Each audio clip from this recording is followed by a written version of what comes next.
5 సంవత్సరాలు ఒక దళిత యువకుడు సరే ఒక్క నిమిషం ఆవిడ మాట్లాడివ్వండి. మీ వెర్షన్ అయిపోయింది కదా, వాళ్ళు మాట్లాడండి. ఆవిడ మాట్లాడిన తర్వాత మళ్ళీ మాట్లాడేది. శివపార్తి గారు, మీరు త్వరగా మాట్లాడకపోతే వాళ్ళు తీసేసుకుంటారు. అదే నేను నా టైం, దయచేసి నా టైం నాకేంటి ప్లీజ్. వర్మ గారు, ముందుగా మీకు ప్యానెల్లో ఉన్న సభ్యులకి అలాగే వీక్షకులకి గుడ్ ఈవినింగ్ అండి.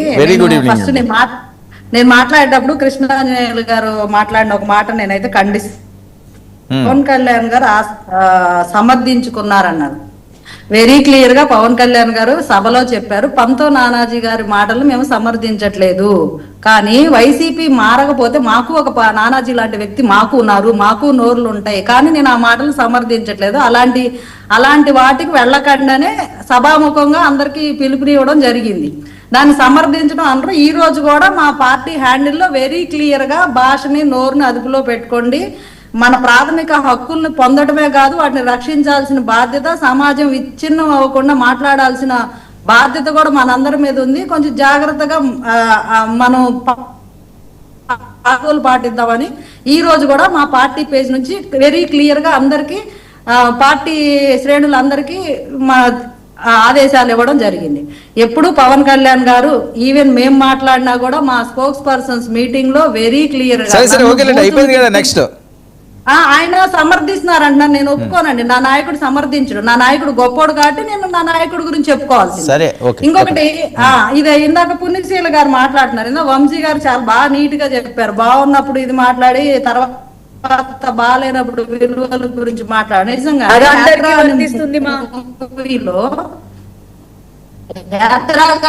యాత్ర 2 గాని పవన్ కళ్యాణ్ గారి మీద రామ్ గోపాల్ వర్మ ప్రత్యేకంగా ఒక సినిమా తీసిపోయిన తర్వాత అసలు ఎలాంటి హ్యూమిలైజేషన్ అంటే అది ఎవ్వరూ అలాంటిది చూసి ఉండరు. ఆ రకమైన దాడి, ఆ రకంగా వ్యక్తిత్వాన్ని లాగి అసలే ఓటమి పాలై ఉండి పార్టీ శ్రేణుల యొక్క మానసిక స్థైర్యాన్ని అవహేళన పరిచేలాగా, వాళ్ళని ఒక రకంగా అసలే బాధలో ఉండాలని రెచ్చగొట్టేలాగా ఏ రకంగా రామ్ గోపాల్ వర్మని ఎవరు ప్రోత్సహించారు? రామ్ గోపాల్ వర్మ ఎవరెవరిని కలిసి ఎంతెంత డబ్బు తీసుకొని ఎన్నెన్ని సినిమాలు చేశారు? యాత్ర అనే మూవీ డైరెక్టర్ కి గవర్నమెంట్ ల్యాండ్ 2 ఎకరాలు అప్పనంగా కట్టబెట్టారు. యాత్ర 2లో గాని యాత్ర 1లో గాని ఎలాంటి అభ్యంతరకరమైన సీన్స్ ఉన్నాయి? మీరు చేస్తే ఏంటది సంసారం, పక్కన వాళ్ళు చేస్తే వ్యభిచారం. ఇప్పుడు ఈ రోజు మీరు మాట్లాడే అసలు మనకి ఏ రైట్ ఉందని మాట్లాడుకోవాలి. ఫస్ట్ ఆ రోజు పోసాని కృష్ణమురళి గారు ప్రెస్ మీట్ పెట్టి లంపూతులు తిడుతుంటే ఇంట్లో ఆడవాళ్ళని ఎలాంటి అభ్యంతరకరమైన భాష మాట్లాడారో ప్రతి ఒక్కళ్ళు చూశారండి. ఇక్కడ బోరగడ్డ అనిల్ ఏం మాట్లాడారో ప్రతి ఒక్కళ్ళు చూశారు. ద్వారంపూడి చంద్రశేఖర్ రెడ్డి ఏం మాట్లాడారో ప్రతి ఒక్కరు చూశారు. మీ నాయకుడు ఎలాంటి యాక్షన్ తీసుకున్నాడు?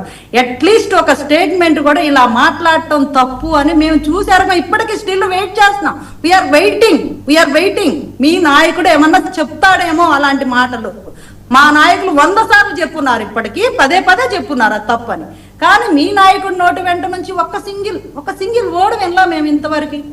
అవి తప్పు, అది ఆ సంస్కృతి తప్పు అని అనలా. ఎందుకంటే ఆయన ఎంకరేజ్ చేస్తున్నాడు, దగ్గరుండి ఆ సంస్కృతికి ఆద్యం పోసింది, ప్రోత్సహిస్తుంది, దాన్ని బాగా పెంచి పోషించి డబ్బు పెట్టి ఇలాంటి విష సంస్కృతిని నాటింది, విష బీజాలు నాటింది మీ నాయకుడు. అది వెనక ఇప్పుడు కేసులు వేస్తుంటే కూడా తెలిసిపోతుంది కదా, వెనక ఎవరెవరు ఉన్నారు, ఎవరెవరు నడిపిస్తున్నారు కదా, ఎక్కడి నుంచి ఎక్కడికి డబ్బులు ట్రాన్సాక్షన్ అవుతున్నాయి, ఎవరున్నారు దీని వెనక అనేది వెరీ క్లియర్ గా కేసుల్లో పట్టుబడిపోతున్నారుగా.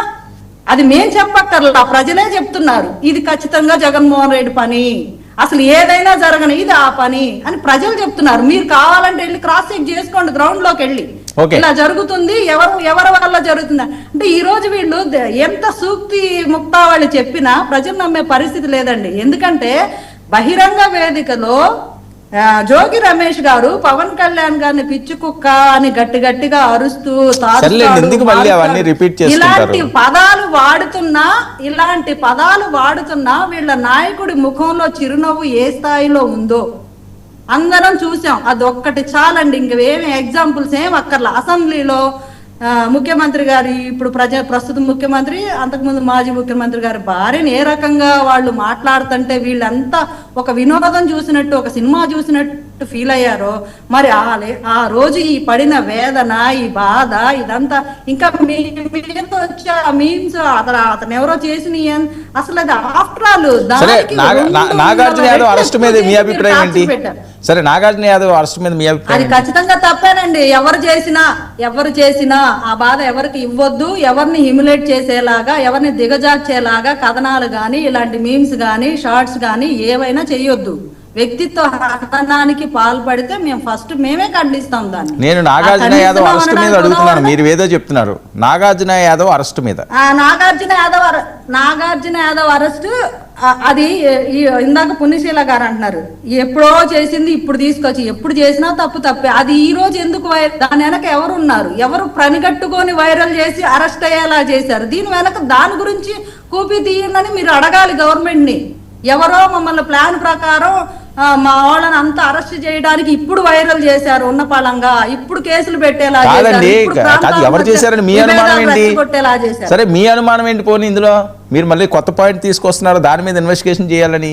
నాకు కూడా అదే అనుమానం వచ్చిందండి. జస్ట్ ఈ టైంలో ఇదెందుకు తిరిగింది? అది ఎప్పుడో కదా మాట్లాడింది నాగార్జున, అప్పుడు వదిలేసి ఇప్పుడు ఎందుకు అరెస్ట్ చేశారని నాకే అనుమానం వచ్చింది. అవును, ఎవరి మీద మీ అనుమానం? ఎందుకంటే దాని వెనక ఎవరైనా ఉండొచ్చు, నేను అలా చెప్పలేను కదా హైపోథెటికల్ గా.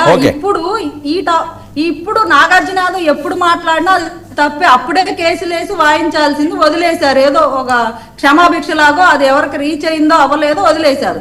ఇప్పుడు ప్రాంతాల మధ్య గొడవలు అంటే తెలంగాణ జర్నలిస్టును అరెస్ట్ చేస్తారా అనే ఒక వాదం ఎత్తుకున్న ఈ టైంలో ఆంధ్ర వ్యక్తిని అరెస్ట్ చేయించేలాగా ఎవరు వీడియో వైరల్ చేశారు? ఎవరు ప్రాంతాల మధ్య కుంపులాట పెట్టడం ఎవరికి ఇష్టం? ప్రాంతాల మధ్య కానీ, మతాల మధ్య కానీ, కులాల మధ్య కానీ చిచ్చులు పెట్టడంలో ముందుండే చిచ్చుపుట్టులు ఎవరు? అది అందరికి తెలుస్తుంది. అది వాంటెడ్ గా ప్రీ ప్లాన్డ్ గా జరిగింది. ఎప్పుడైనా జరగని ఇష్టానుసారం. మీ వాయిస్ మ్యూట్ లో ఉంది, మీ వాయిస్ మ్యూట్ అయిందండి.